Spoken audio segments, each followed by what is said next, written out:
Today, I want to talk about why we suffer. Sometimes it's an obvious question, an obvious answer. Of course, I know why I suffer because I lost relationship. I'm not receiving what I want from life. I want more out of this situation, perhaps an illness, something out of our control. And this is why we suffer. And because we can label our suffering, we think we know why we suffer, and then there's no more, if you think, okay, it's lost relationship, then you know that this is the reason. Then you say, well, I cannot do anything about it, so I have to suffer. Or if I'm not receiving what I want from life, then this is my situation, so I suffer. So this thinking or this understanding that you know why you suffer, actually perpetuating the suffer. Because it feels like there's no hold on life, and then we don't know what to do about the situations that we're facing. So this insight that I want to share with you today is to zoom out, actually. Zooming out and seeing that there's actually an underlying current to all suffering. And once we get a hold of that current, once we become aware of it, perhaps we can detach from our daily suffering and understand that sometimes what we believe is not in our control is actually deeply within our control, within our conscious control to understand, regulate, and sometimes let go of the suffering, because ultimately it does not serve us in this life. It's not something that we want. And if we can find a way to understand it, not just labeling it, understand the underlying current that creates the suffering, then we also can live with a great degree of ease because there's an awareness. So what am I talking about here? What's the insight? And actually, it's a secret hidden within plain sight. If you look at my background, you can see I'm facing beautiful nature right now, and the birds are singing. So it's a very beautiful day. And this is actually the reason for why we suffer. Interesting. How is that possible? Let me show you. This is where my view. And how could this be the reason for why we suffer? It's because it is showing us that everything is in motion. Nothing stays the same. This garden was created because someone was planting it here, but then it moved on its own and created this beautiful site that I'm looking at. The world is spinning. Clouds are moving. Rivers are flowing. Nothing stays the same, and nothing will stay the same. Everything is in constant motion. Even our mind is racing all the time. We are changing all the time. We age, we grow, we develop. And we are participating in this ongoing motion of the universe that always wants to change. Even what you think is solid, for example, the table here, it looks solid to me right now, but actually it's in constant motion. It's a slow event.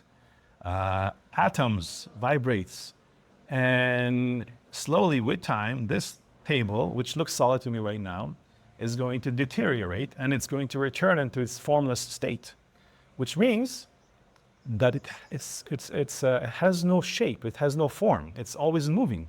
Even though it's a slow event, right now it looks like form, but it actually formless. And everything is flux. The only constant is change.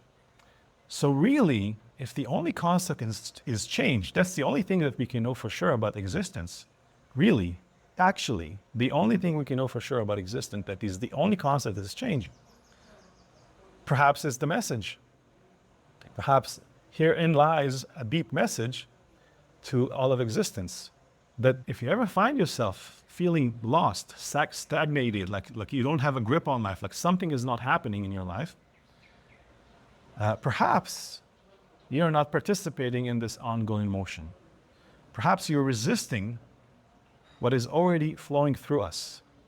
Because this mind is always changing, flowing, moving. Like nothing stays the same, even in the mind. So even in this space, which is not in the visible realm, things are moving.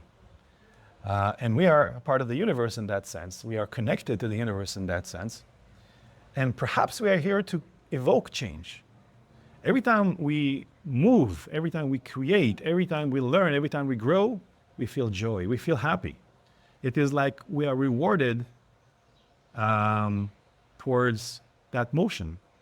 We are rewarded by feeling joy and love in our hearts when we are actually participating in the ongoing motion of the universe. This is a constant rule. It doesn't change. Every time we create, every time the creativity, art, cooking, anything that you do to create, to move, you feel like something is good happening. You feel like you're in flow. You feel like in the flow, state of flow, which is an amazing place to be. And when you're not moving, when you believe that life should bring you more, when you hold on to something, when you resist this ongoing motion by saying, this is not how it should be, I don't want it to be like this, or he left me, how could this be possible, and now I don't know what to do with my life, and you're sitting there soaking and refusing to accept that this is what's happening, you are not participating. You are not participating in this motion, and you're not a part of this grand, whatever you want to call it, grand universe, grand design. You're not participating. I think about it as nucleus, as atoms, always moving, right? And if you're not doing it, maybe we are a tiny speck in this nucleus of whatever that is we call the universe. Perhaps we are energy centers. We need to participate. We need to do our job, right? We believe that we are individuals running about, doing our thing. And our life story is so important to us that we cannot see that there is a grander, more vaster view. Because every time we look at something, there's always one center of focus, right? You can see that for yourself. Right now you're focusing on the screen, you don't see the room, right? And when you zoom out to the room, you don't see the screen. So actually, our center of focus is very, very narrow. And it's important to sometimes widen the lens so we can see something as a pattern. So this is a short kind of perspective to this idea of suffering. I've already created another video about the resistance, how resistance creates suffering. And it's a part of the same story, but I wanted to even zoom out more to explain that why resistance creates suffering. Because, again, we are not participating. When you're not participating in the ongoing motion of the universe, it's giving you a signal. Snap out of it. Do something. Move out. Relax that tension. And the motto that I carry with me in the past days since I came to this realization is no resistance. No resistance whatsoever to whatever is happening in front of me. I did not create it. So I can accept it, look at it and say, and this is interesting, but I don't want to resist it. Resistance doesn't mean that I have to like it. It only means that I accept it. I don't resist this. Right? Maybe I don't like it. I can walk away from it.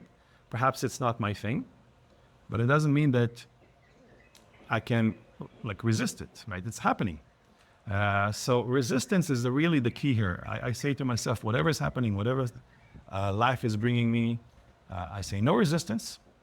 Now I can take care of it. The moment you don't have resistance, you have acceptance to whatever is happening, even if you don't like it.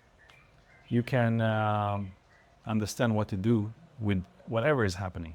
I hope this gives you another perspective, and anytime you feel suffering, perhaps even now, if you can just for a moment check in with your body and look at your life situation, ask yourself, what are you resisting?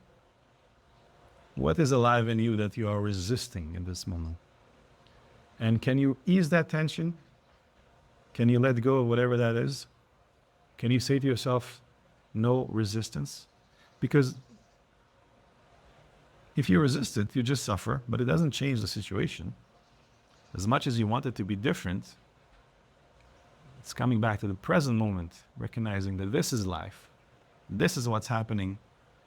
Whatever is in my mind, whatever that I'm resisting is only creating this suffering, and it is not helping me participate in this motion in this grand, beautiful thing that we are here to experience. Such a short time we have to live.